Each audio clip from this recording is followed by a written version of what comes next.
sinal da Santa Cruz, livrai-nos Deus, nosso Senhor, dos nossos inimigos. Em nome do Pai, do Filho e do Espírito Santo. Amém.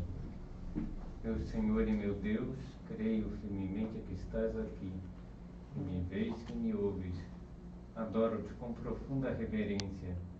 Peço-te perdão dos meus pecados e graça para fazer com fruto esse tempo de oração. Minha Mãe Imaculada, São José, meu Pai e Senhor, meu anjo da guarda, intercedei por mim.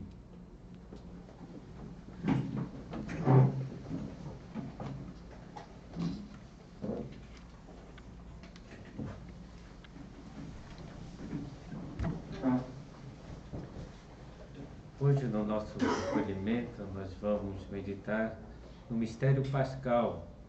Queremos reviver nessa Semana Santa, mais concretamente no Tríduo Pascal. E nessa primeira meditação, vamos contemplar mais uma vez a paixão do Senhor e procurar aprender do maravilhoso exemplo de virtudes, de qualidades que Cristo nos dá quando se entrega totalmente ao Pai por amor a nós, homens. E devemos fomentar a nossa gratidão a Deus, observando o seu extremado amor. E prova de amor maior não há, como ele mesmo diz, do que dar a vida pelos seus amigos.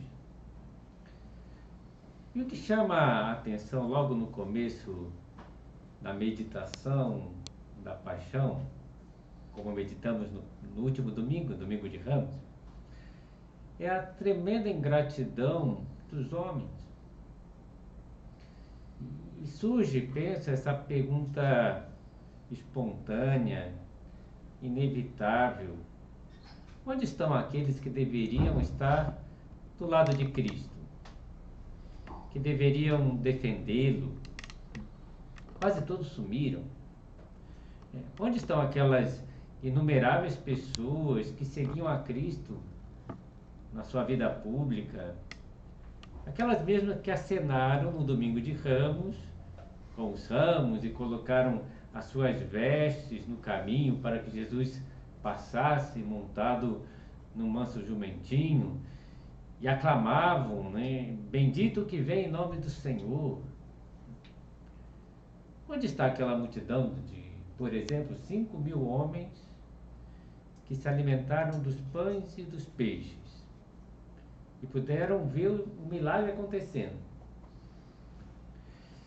Onde estavam os inúmeros coxos, cegos, paralíticos, leprosos, né, que foram curados por Cristo? Inclusive mortos que foram ressuscitados. Não estão ali para defender o Senhor? Onde estão os 72 discípulos que estavam mais próximos a Cristo, que foram em nome de Cristo pelas cidades fazendo milagres em nome do Senhor? E não estão ali. E os 12 apóstolos, só um está aos pés da cruz, João. Deveriam estar ao lado do Senhor, consolando, defendendo, mas se omitem. Quanta ingratidão! E ao meditarmos nisso, penso que vem esse pensamento: eu não quero ser desse grupo. Eu quero ser daquele grupo pequeno, que foi fiel ao Senhor, que estava aos pés da cruz, e eram muito agradecidos por tudo que o Senhor tinha feito por eles.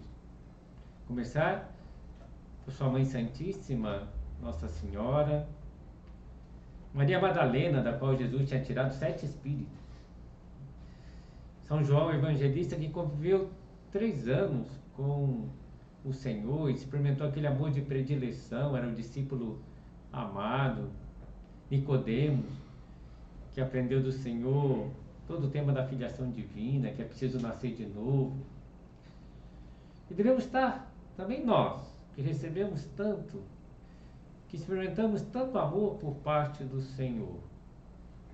É isso que nós queremos, estar nesse grupo.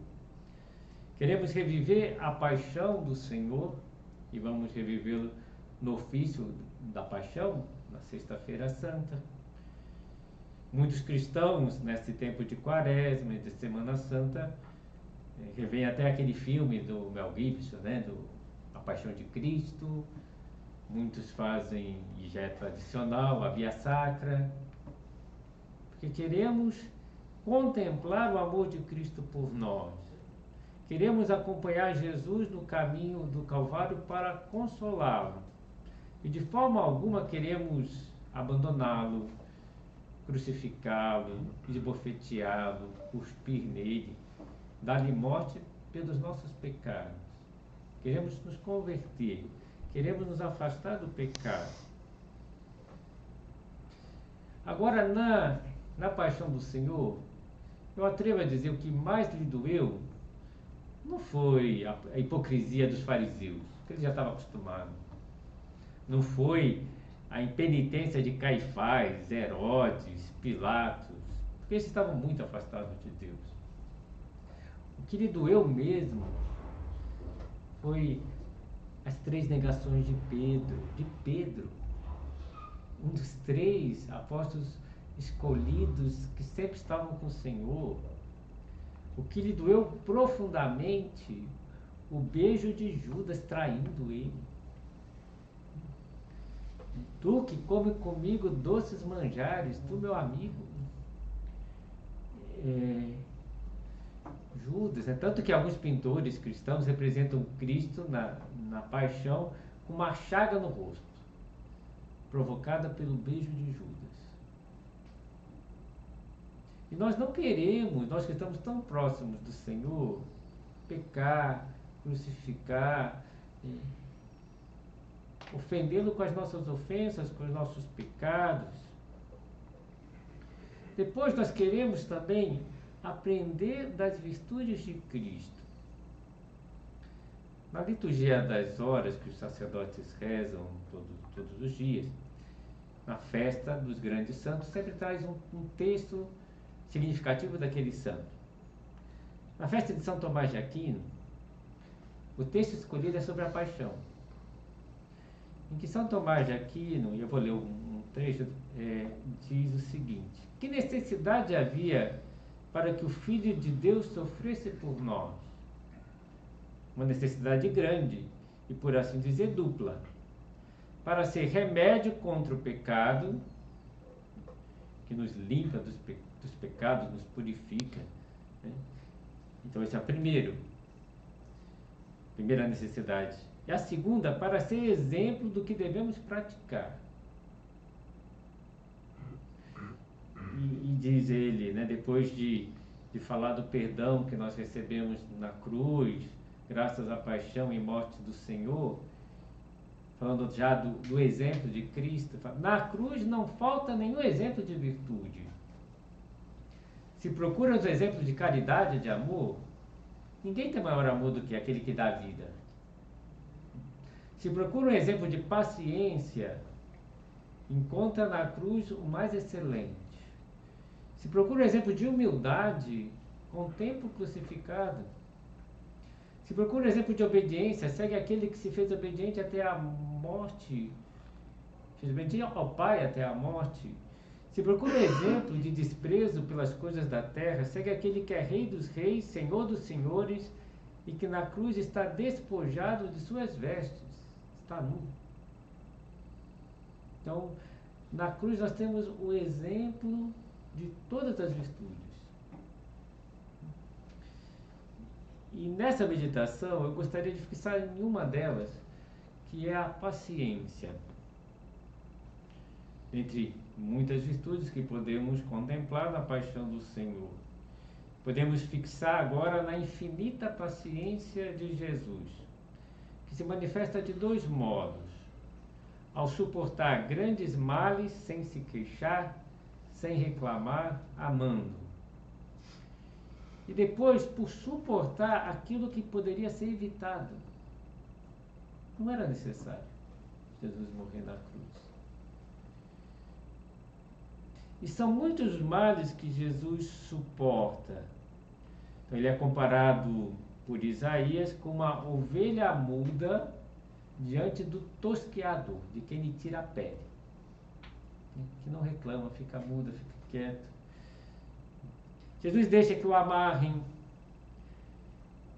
submete-se a uma flagelação com aquelas chicotadas cortantes, contundentes, que por pouco não lhe deram a morte.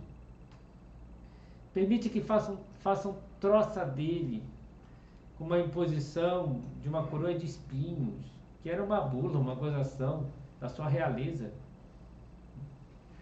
É exposto de forma humilhante ao ser trocado por um ladrão. Preferem Barrabás. E não só ladrão, homicida. Jesus é trocado por um homicida.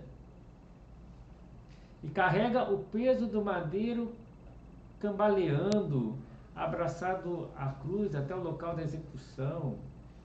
E a morte aproxima dele lentamente por asfixia, pelo declínio de suas forças.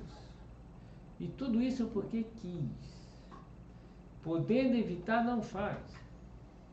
Lembra da cena quando Jesus é preso no Horto das Oliveiras? Que Pedro começa uma reação, né? Pega uma espada e corta a orelha de um soldado. O que Jesus diz? Mas Pedro, né, coloca a espada na bainha e poderia pedir que viesse uma legião de anjos. Imagina que parecesse uma legião de anjos. Né? Tudo aquilo parava ali mesmo. Então Jesus livremente se entrega. E bastava uma gota, diz São Tomás de Aquino no hino da hora dos devotos, bastava uma gota de Cristo, do sangue de Cristo, para salvar o mundo. Mas ele dá até a última gota. Dá tudo.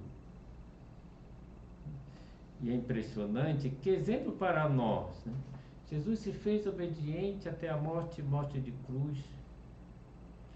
E nenhuma queixa com relação aos homens. Deus ao Pai um pedido, uma súplica: meu Deus, por que me abandonaste? Embora o Pai nunca tenha abandonado, mas para mostrar o sentimento da sua natureza humana naquele momento. Mas depois Jesus não se queixa de nenhuma pessoa, inclusive perdoa os que lhe vão dar morte, dizendo: Pai, perdoa-lhes, porque não sabe o que faz. A única coisa que dava para perdoar ali era a intenção, e aí Jesus perdoa a intenção. Eles não sabem o que faz. E podemos nos perguntar: como alcançou essa incrível paciência? A alma da paciência é o amor. Santo Agostinho vai dizer que a paciência é o amor que sabe suportar, o amor que sabe padecer. Só por amor alguém pode ser paciente. Então, paciente é aquele que sofre bem por amor. E essa paciência começa por aceitar o próprio sofrimento. Quer dizer, Jesus abraça a cruz. Não existe paciência com quem está revoltado com a situação. Mas Jesus aceita aquela situação, aceita a sua hora, né? A hora em que vai dar a vida para nos salvar, mesmo que custe. No Horto das Oliveiras, Jesus faz aquela oração: não se faça a minha vontade, mas a tua. Então ele aceita, aí fica sereno, fica em paz. Ele que estava antes em agonia, suando sangue, e quando ele aceita, fica calmo, manso.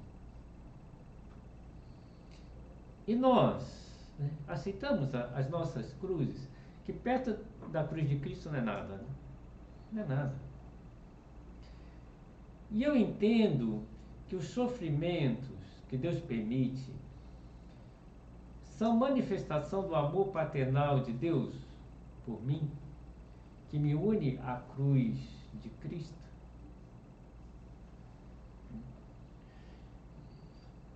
A cruz pode ser manifestação do meu amor a Deus e é manifestação do amor de Deus por mim. São José Maria dizia: Ter a cruz é ter alegria, porque é ter-te a ti, é identificar-se com Cristo, é ser outro Cristo, o próprio Cristo. Então, através da cruz a gente se identifica com Cristo. São José Maria, ele sofreu tanto na vida, desde pequeno. A morte de 3 irmãs, para um garoto é muito complicado isso, né? A morte de 3 irmãs. A falência do negócio do seu pai, ele fica pobre, pelo menos diminui bastante a condição econômica da família. Depois passa por muitas gozações no seminário, passa por calúnias quando ele funda o Opus Dei, passa por uma guerra mundial, uma guerra civil. Você fala, nossa, tem uma diabetes terrível, que praticamente ele quase morre por causa da diabetes, depois Deus o cura. Quando ele teve um choque anafilático, que era para ele ter morrido, aí ele sai do choque sem diabetes, né? Mas quanto ele sofreu? Certa vez, tinha alguns dias que parecia que não tinha cruz na vida dele. E São José Maria disse para o Senhor: Senhor, já não me amas? Já não me envia cruzes? Ele fala isso para Deus, porque ele via as cruzes como manifestação do amor de Deus por ele, porque ele se unia a Cristo. Ele mesmo dizia: devemos receber as cruzes com alegria, sejam como forem. Se virmos Deus por trás de cada coisa, estaremos sempre alegres, sempre serenos. E deste modo manifestaremos que a nossa vida é contemplativa, sem nunca perder os nervos, sem ficar nervoso. Né? São Francisco de Sales, que foi um modelo de paciência, de mansidão, ele tinha um temperamento muito forte, mas mesmo assim ele se controlava. Em uma ocasião, um indivíduo o distratou da pior maneira e de uma forma desaforada, e São Francisco de Sales não abriu a boca. E quem estava acompanhando depois lhe disse: como você foi capaz de suportar tudo aquilo em silêncio? E São Francisco de Sales respondeu: eu fiz um trato com a minha língua, de não falar enquanto estiver irritado. Procuro neste momento pedir ajuda ao Senhor para cumprir esse trato. Então é admirável saber que o bispo de Genebra, né, São Francisco de Sales, tinha um gênio fortíssimo, que na juventude tinha sido um destemido espadachim. E depois que de falecido encontraram na sua mesa, onde ele atendia, na escrivaninha, pela parte de baixo, a gaveta estava toda arranhada. Né? Porque ele, para se conter, ele sorria por cima, mantinha paciência, mas tinha que se conter. Né? E arranhava a mesa. Né? Então, um gênio fortíssimo, mas a mansidão em pessoa. Né? Para os outros ninguém reparava. Pelo menos tem esse controle, né? Externo. Às vezes se pensa que a irritação é sinal de fortaleza de caráter. E é a maior fraqueza. A paciência é parte da virtude da fortaleza. Talvez seja a manifestação maior de fortaleza, a pessoa que é paciente. A agressividade é sintoma de fraqueza. E normalmente vem de uma insegurança. E a paciência é domínio de si próprio. Eu controlo as minhas reações, eu sou forte a ponto de me controlar. Por isso que a gente se sente tão fraco quando a gente perde a paciência. Putz, que fraco que eu fui, não aguentei, não suportei. Bem, e como conseguir isso? Sabendo que todas as coisas concorrem para o bem daqueles que amam a Deus. Entendendo isso. E que de tudo Deus tira um bem na nossa vida. Então, se Deus permite um mal, Ele vai tirar um bem daquilo. E isso nos dá paciência, que nós temos essa fé. Depois, outra característica da paciência é saber esperar. Talvez seja o grande teste da paciência, porque nós gostaríamos muitas vezes que as coisas fossem rápidas. Né? Gostaríamos de tomar um remédio, quando estamos gripados e ficar curado logo. E às vezes não vem, tem que esperar uma semana. Gostaríamos de dar uma indicação ou conselho para uma pessoa que ela entendesse tudo e nos atendesse na hora. Gostaríamos de fazer uma correção fraterna ou paternal e que a pessoa se emendasse de uma vez para sempre. Mas não é assim. É preciso saber insistir com jeito, de uma forma, de outra. É preciso rezar pela pessoa. É preciso perseverar na oração, sem ver o resultado imediato. A maioria das coisas que têm valor demoram. E precisa ter paciência para alcançar, perseverança. E abrir o nosso coração na oração. Falar com Deus quando as coisas nos custam. Custou para Cristo aceitar a paixão. Por ser Deus, ele previa tudo o que ia acontecer na paixão. Depois, o peso principal da paixão eram os pecados dos homens, e todo o mal caía sobre Cristo, era uma coisa insuportável. E Jesus medita, fala com o Pai, e diz: seja feita a tua vontade, não a minha. E na oração que ele serena. E nós devemos fazer isso, resolver os conflitos com Deus. E se algo não tem solução, unir a cruz de Cristo e oferecer aquilo. Então, que meditemos na paixão, né, nessa Semana Santa especialmente, né, que é o meio de progresso interior, olhar para Cristo na cruz, olhar para Cristo na via sacra, nesse caminho até o Calvário. E algo impressionante que nos levará a ter outra reação. Nós não vamos reclamar dos demais, não vamos ficar murmurando, não teremos suspiros lastimosos, desabafos, reveladores de cansaço moral. Já não suporto mais. Olha para Cristo. Cheguei ao limite. Olha para Cristo. Isso é superior às minhas forças. Confia na graça de Deus. Gostaríamos comentários pessimistas, troca de olhares de repreensão. Não falaríamos assim, não dá para segurar certas coisas. E controlar, né, as nossas reações. Eu gostaria de alertar, antes de terminar a meditação, na falsa máscara da mansidão e da paciência, que não tem nada a ver com a paciência e com a mansidão, que é simplesmente a pessoa que foge de enfrentar os problemas. Então, tem pessoas que dizem: eu sou muito paciente, eu não brigo por nada, mas também não resolve nada. Essa pessoa não é paciente. Paciente não é aquela pessoa que não resolve os problemas.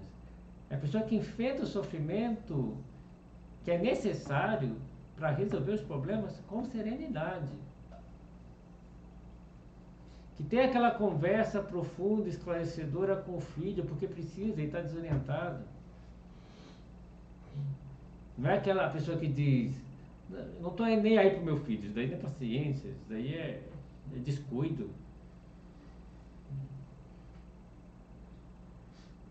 Às vezes, a paciente é quem assume os compromissos e as responsabilidades que tem que assumir, em vez de empurrar para os outros. Então, o paciente não é quem foge dos sofrimentos que deveria enfrentar na vida, mas quem sabe sofrer com serenidade, com paz de espírito.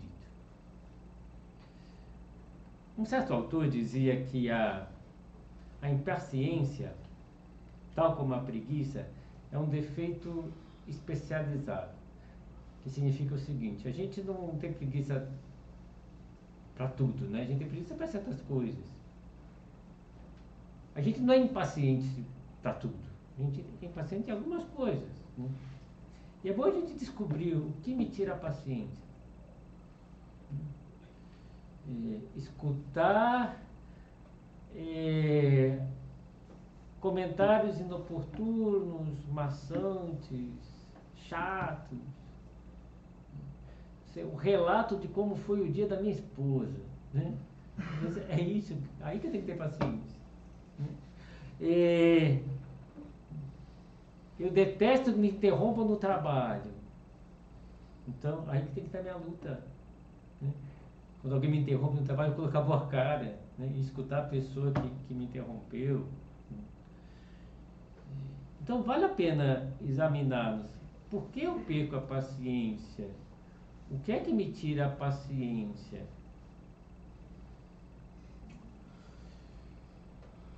Outra forma de impaciência se manifesta na pressa por atingir os resultados. Na outra forma, a tentação de desistir de uma pessoa. Ela não vai mudar, vai ser assim mesmo, então a gente desiste, uma impaciência. Há muitas formas de crescer em paciência. Manter a esperança de que a graça de Deus é capaz de mudar as pessoas, de nos mudar, de nos converter. Às vezes perdemos a paciência conosco mesmo. Quantas pessoas se irritam porque se irritaram? E vai inflacionando a coisa. E perdem a paciência consigo mesmo, e não é bom. Você não serve, você não presta, você não muda, você não toma jeito, também não é bom esse tipo de coisa. É preciso ter calma e reconhecer. Tem certas coisas que você faz bem, tem certas coisas que você não faz bem, vamos melhorar nessa, pouco a pouco, vamos fazer um plano de melhora. Eu lembro de um diretor espiritual que falava, pensa o seguinte, como você quer ser conhecido daqui a 5 anos? Fala, para 5 anos? Está tão longe. É para pouco a pouco eu chegar lá. Minhas qualidades, né? Porque normalmente um defeito demora 3, 5 anos para ser tirado. Então eu preciso desse tempo, né, para mudar. Então tem que ter paciência comigo mesmo. Não vou mudar de hoje para amanhã. Não é da semana que vem que vai ser diferente. Vai ser uma luta pouco a pouco para chegar lá. Bem, vamos encerrando essa primeira meditação do recolhimento, recorrendo a Nossa Senhora. Mater Dolorosa, a Mãe Dolorosa.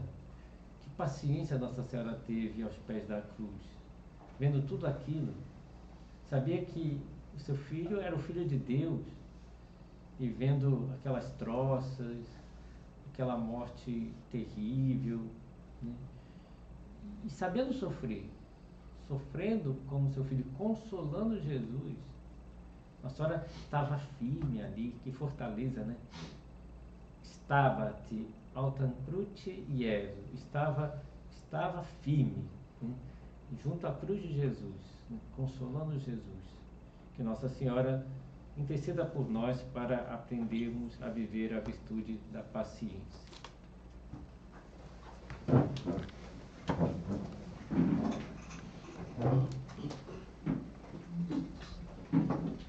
Dou-te graças, meu Deus, pelos bons propósitos, afetos, inspirações que me comunicaste nesta meditação. Peço-te ajuda para os pôr em prática. Minha Mãe Imaculada, São José, meu Pai e Senhor, meu anjo da guarda, intercedei por mim.